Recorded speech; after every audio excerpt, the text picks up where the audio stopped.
Connect with the development of our startup ecosystem in the state began when I first met the son of our railway station manager of Kalupur. He had a son who was about 19, 20, and he had wonderful ideas about station management. And when I asked him, why don't you actually take some of your ideas to the market? And he said कि आविने जरा पप्पा ने बात करी जाओ, कारण के मानता नहीं. And it's a typical story. Fathers have always played, I'm sure Mr. Handa will also agree, our fathers have always played a very big role in the shaping of entrepreneurs, especially the children. I went and talked to his father, and his father said that there are two daughters that he has, both are sisters to this eldest son, and both of them have to be married, so there is no way that I can release him to start risky ventures for 2-3 years in this respect without earning any salary. And that is actually the starting point where I felt that, we need to somewhere connect for this system of formal money that is available through the informal people. A lot of people who don't have money from friends or families cannot bootstrap their ventures, but need that initial seed fund. And then I made a proposal and took it to the government of Gujarat, who very kindly looked upon it very favorably. And in the year 2013-14, August to September, we had the first policy amongst all the states in India called the Gujarat Startup Policy. This in fact then led to the development of the Startup India and the Stand Up India policy that happened later at the center, because a team from Delhi came to Ahmedabad and we went to. But let's take one step back in this whole journey. And if you look at the history of the world in terms of its growth and development, that in a sense, it's a story of entrepreneurship development, it's a story of innovation, and it's a huge story of human ingenuity. And I've cited some examples here to bring this point home.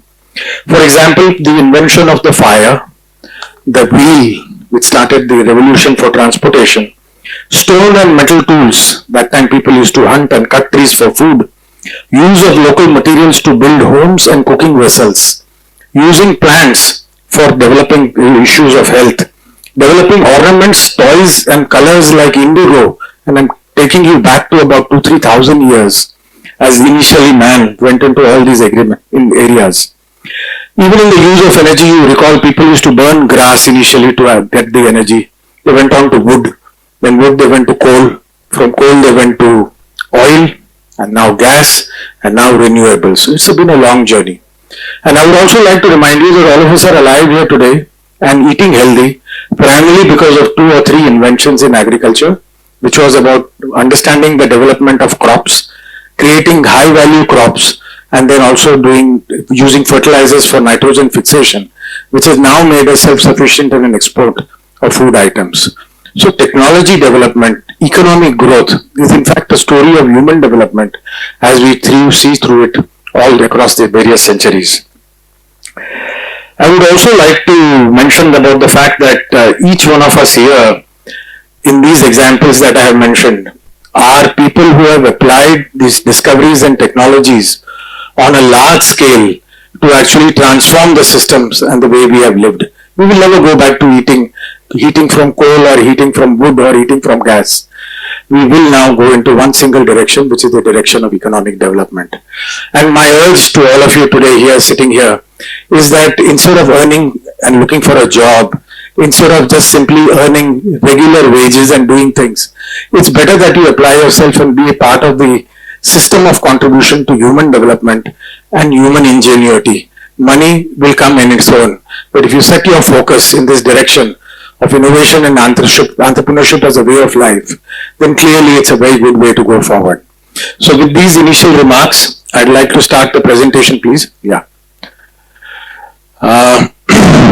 The message that I want to give to you is there never has been a better time than now in our history of India to start new ventures. And I'll explain why as I go along. The total time is given to me is 18 minutes. I'll stop at 17. The first is about entrepreneurship. The second is about one global startup ecosystem highlights. The third is about Indian startup ecosystem. The fourth is Gujarat startup ecosystem, all in one slide each. What makes an ecosystem tick? And why ecosystem matters, I'll give you 2 examples and a glimpse of the huge opportunities that exist today And I will end by urging all of you to follow your dreams. Next. What is it that I want to say about entrepreneurship? 5 things. Why does a person become an entrepreneur? If you bucket all the entrepreneurs, you will find broadly 5 categories. The first is a passion to innovate. People want to change things around them. They want to avoid the problems. They see issues in their society and they want to tackle them. The second is to become rich. It's a good medium because the linear way that you will grow to the end of life.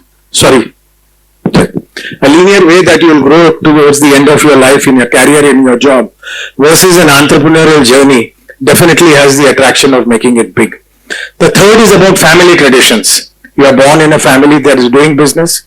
People follow the footsteps of the family and go ahead. The fourth is many people are tired of routine jobs. They just can't take it. And therefore they jump into entrepreneurship thinking that it will offer them the kind of solutions to their boredom. And the last is genetics. Some people are born without any training, without anything at all. They are born and designed to be just entrepreneurs. If you look at all these sets of entrepreneurs, it's a way of life. They keep on challenging themselves with problems that they need to solve. They are all usually people who share a sense of personal collective responsibility to drive a change. This is very subtle in a sense, but it is very true. જેને ઈચ્છા થાય છે કે મારે કંઈક બદલવું છે, those are the people like Mansukh bhai here today is here, are people who take a certain sense of responsibility towards changing things. Entrepreneurship is a life of experience of high adrenaline, accelerated learning, and a life of immense focus. Other than your enterprise, other than your ideas, everything rotates around it. And I'm sure Mr. Shah here will bear witness to the fact that once you are into a new idea or an entrepreneur, it just absorbs you completely, sometimes even at the cost of your own families. And when you study a profile of most achievers, what it tells us is that these people who are entrepreneurs, they set their own goals. They don't listen to other people around them. They take their inputs, but by and large, they do what they think they need to do in their lives. Next. So the global ecosystem today consists of 1,470 unicorns. Unicorns, everybody knows, it's a privately held company, not gone public, with a valuation of over $1 billion, which is roughly 8,000 crores. These 1,470 unicorns are valued at $3.8 trillion against the global stock value of all the stocks in the world, which is $95 trillion. So it's roughly about 5% of the world stock is there, and this includes all your Ubers and it includes all your Airbnb and the Facebooks and other things, which are very large companies. Top 3 ecosystems globally today are USA, China, and India has made it to the 3rd place. The valuations are 2,000 billion, 700 billion and 380 billion out of a total of 3.8 trillion here. And the number of unicorns in the US remains the highest at 861, 224, and India is at 108. And this is quite a rapid growth for a country that has started on this journey relatively recently. Next. The Indian ecosystem is the 3rd largest globally, and today we have 75,000 startups registered. And about 15 to 20% of them are expected to die because of the pandemic. They couldn't change. And therefore, the funding stopped and so on and so forth. But it's still one of the largest. And more interesting is this fact that we are to date getting about 80 registrations a day on the Government of India DPIIT website, which is clearly the world's fastest today. Startups and investors have spread not only in metro cities, which were tier 1, but they have now gone to tier 2, gone to tier 3, and even in our villages there are investors and there are startups, thanks to the Stand Up India program. Almost 50% of our educational institutions across India have incubators today, which is fantastic. This whole habit of thinking for a way in order to solve problems. Mentorship, demo day, pitch event, shark tanks, awards, media recognition are now part of our ecosystem, which was not there 5-7 years ago. Today, a good startup with a good idea, before he goes for pitching, at least has 7 or 8 awards and has been quoted in newspaper 10 to 20 times. Angel networks have come up in many cities. Indian Angel Network is Asia's largest network based out of Delhi, where all of us are members. And there are city-based angels, which are also very, very active today. We have over 200 active venture capitalist firms and large scale abroad, incubators from abroad, Live, Y Combinator and many others like Lisan and all are all operating in India also today. The Indian unicorns, the number of Indian unicorns up to 2020 from the beginning were 33. In a single year during the pandemic in 2021, we created 44 more. It is amazing. And during this year, it is estimated that we'll cross 50 unicorns just this year alone. Global ranking of city ecosystems, Bangalore is 8th in the world, Delhi is 13th in the world, Mumbai is 17th in the world and 3 are in the top 20. And larger than 100 rank, we have then first is Pune, Hyderabad, Chennai, Jaipur and Ahmedabad, which is 223 out of 1000. In 2021 saw huge investments during the time that we created 44 unicorns. Huge investment of costing $40 billion, which is roughly equivalent to 3,20,000 crores. A startup looks at 5 crores, 10 crores, 15 crores in the initial stages of their growth. This amount of money is very large and has now been a clear sign that our ecosystem has graduated what we call the startup ecosystem level 1. There are 2 more levels every ecosystem has to go before you become comparable to others. Next. The Gujarat ecosystem, and I would like to start with this, that there have been 6 giants of Gujarat. 6 giants in Gujarat. The Ambanis and the Adanis are recent phenomena, but there have been 4 others in the last 400 years who contributed to over 10% of the total industrial output or the service output in India. They were Virji Vora, who was a lender and financier, Sarafs, who are now called Shroffs. They were the original money changers 200 to 300 years ago. Britishers used to use this to transfer their money to their families while earning salaries here. The Javeris were here who were actually very big in Hundi, which is an international promissory note. A note given by a Javeri in Gujarat used to be good in India, used to be good in Dubai, used to be good in London even in those days. And there was Abdul Ghaffar, who was a trader, so big that he was bigger than the entire amount of trade that the East India Company used to do when we were under the British. And he was from Surat. And so there is a history of very large enterprises being created besides the thousands who are doing very well in Gujarat with entrepreneurship. Gujarat has been named first state in India to have a formal startup policy in 2014. And I am very glad that I was associated with it because it really has helped us a lot. Gujarat has retained this leadership ecosystem for several years and today we have over 30-35 incubators operational in the state. The policy by the Industries Department has been replicated by Education Department called SSIP, by Rural Development, by IT and 1 or 2 other departments as well. Gujarat Venture Finance Limited is India's oldest venture finance company which was started in Ahmedabad in the year 1989. And then we have wonderful institutions like EDI, LMCP, CIIE at IIM Ahmedabad, iCreate, NID, LJ, and iHub at Gujarat University, Ahmedabad University, and lots of angel investing firms also in Ahmedabad. Lots of knowledge today resides in Gujarat's public and private research labs, but they are not working together today, and this remains one of our challenges. And several moderate success stories have been created among startups here. And I feel that one of the reasons why Gujarat has not produced any unicorns in proportion to their population, we should have had at least 7 to 8 if you look at the proportion of Gujarat's population to national population.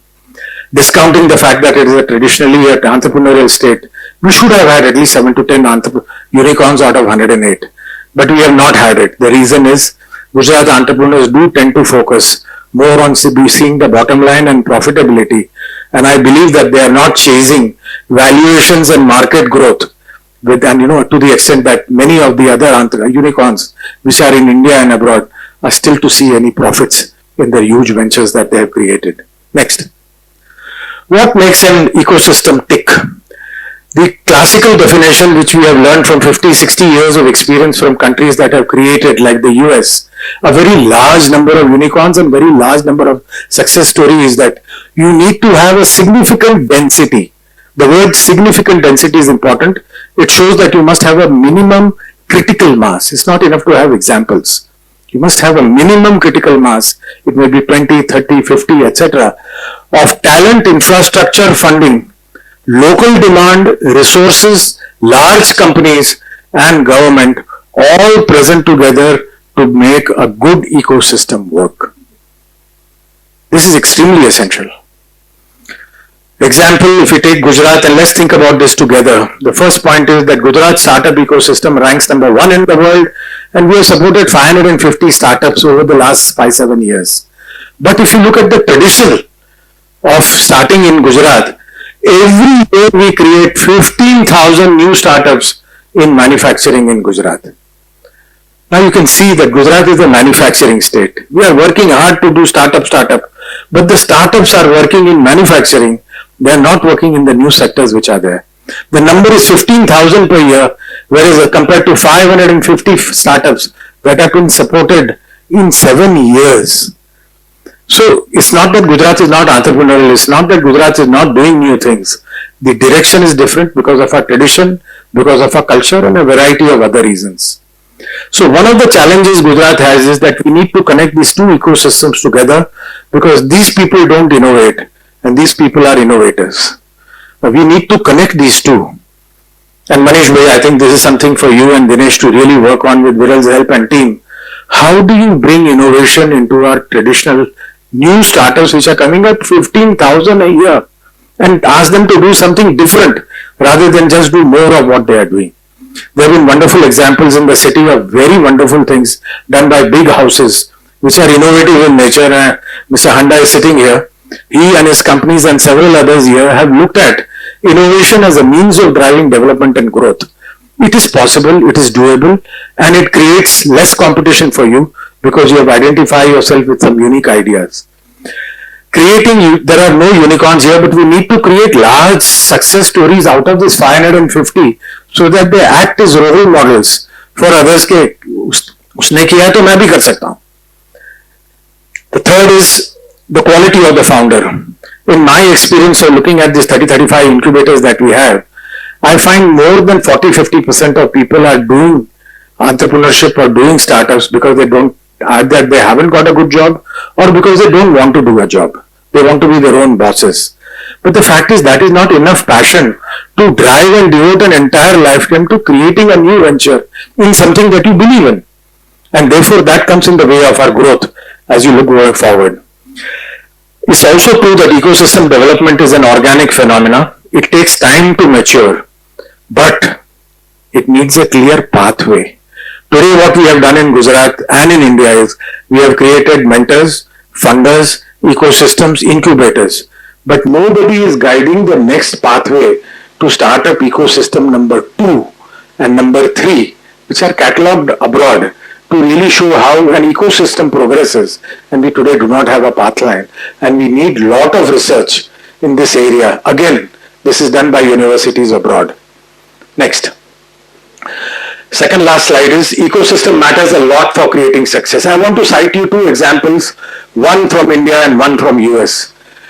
IIT Delhi has created 1/3 of the total number of unicorns of India.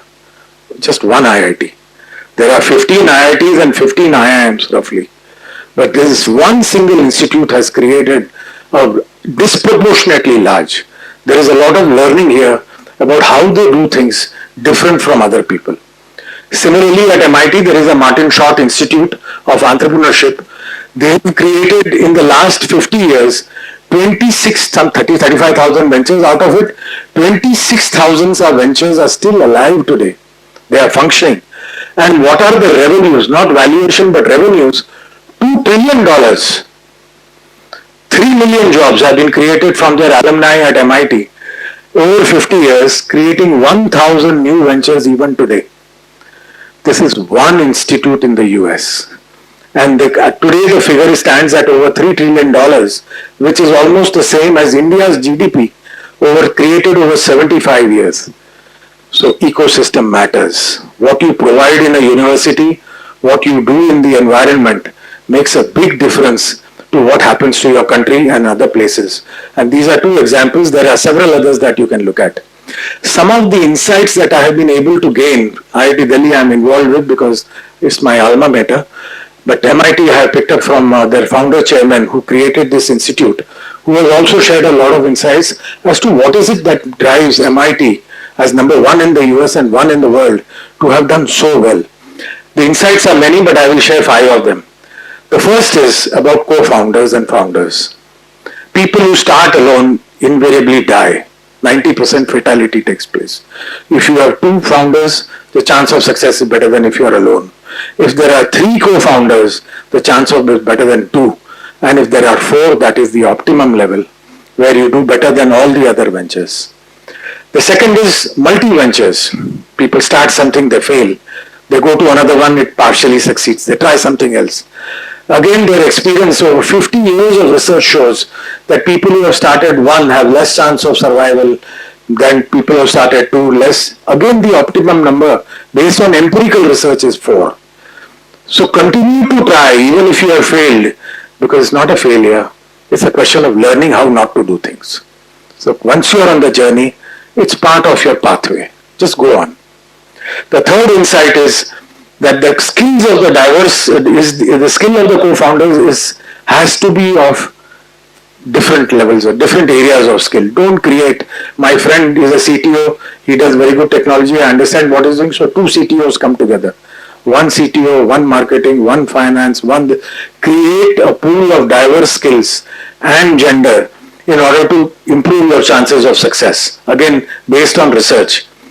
All skills are important amongst the co-founders and your teams, but sales and marketing has been found to be the most important one, because the struggle is to find the minimum viable product to go to the market. So amongst all the 5 skills that are to be there amongst the co-founders, get a very good guy for sales and marketing, because this will lead you to a proper and deep understanding of the customer, which is extremely essential, more so in the beginning, to be able to make it big in life. The central success mantra, and I'm glad to know that it's being followed here when I was talking to Manish, it's all interdisciplinary support groups. If you want to do a smart city project, you have to think of a lot of technologies, and therefore you need interdisciplinary activities. And the last mantra is, in this whole business, is that industry academics have to teach students in classes and have to support all ventures together. Alumni is always a strength, and I'm sure many of the other research insights we need to pick up from these 2. Last slide. This is about the huge opportunity, but nobody is showing me any card. Sorry. यार तुम अंधेरे में बैठ के मुझे ऐसे ऐसे कर रहे हो तो मुझे कैसे दिखेगा? Sorry. So this is a slide about huge opportunities. I'll just take 2 examples. I don't want to go through that. Climate tech is one area which is exploding in India. The reason is Government of India has taken commitments, but very few solutions are there on the table. You want to decarbonize the car, where is the battery? You want to use solar power to run the electricity, how are you going to store it? And so therefore, if you come out with a good project, today both funding and scale up and exports and growing funding will happen very immediately. Similarly, in transportation, in healthcare, agriculture, retail, fintech, combinatorial technologies, all these, each one of these areas, including social enterprise, where we now have a social stock exchange created by NSE and also created by NSE and the Government of India, which is going to help social ventures to raise money from them. And finally, to conclude, there is a proverb. Dinesh, sounds familiar to you? May you live in interesting times. Lots of innovations have surfaces every day, and grassroots people are coming out with wonderful ideas from villages and tier 2 and tier 3 cities, which are really wonderful and to think about. The second point why I am saying it's much easier is that it is a lot easier to do something today, lot faster to do it, a lot cheaper now to develop your product, to market it online, to transact the sale of the products online, use your own analytics for continuous improvement, which was not available at these costs and these prices just 7 years ago. My view is that a good founder should have some of these characteristics, a belief and passion in his project. It's a must. When things are not going well, is this belief that will help you, that instead of going into depression, you will come out and shine again. The second is a clear vision of where you want to go. The third is you have to build great teams. You can't run this race alone. Ability to take risks when you don't know what is the next step. Tenacity is कि लगे रहो मुन्ना भाई, आज ऊपर कल नीचे, आज ऊपर कल नीचे. Meticulous, thorough, articulate, and a very good storyteller, because you have to carry the world around you of investors, team members, employees to come with you. You must be able to tell a good story. And therefore, times are very favorable for your creativity to blossom. This world is yours, and I would urge you to follow your own dream. Thank you very much.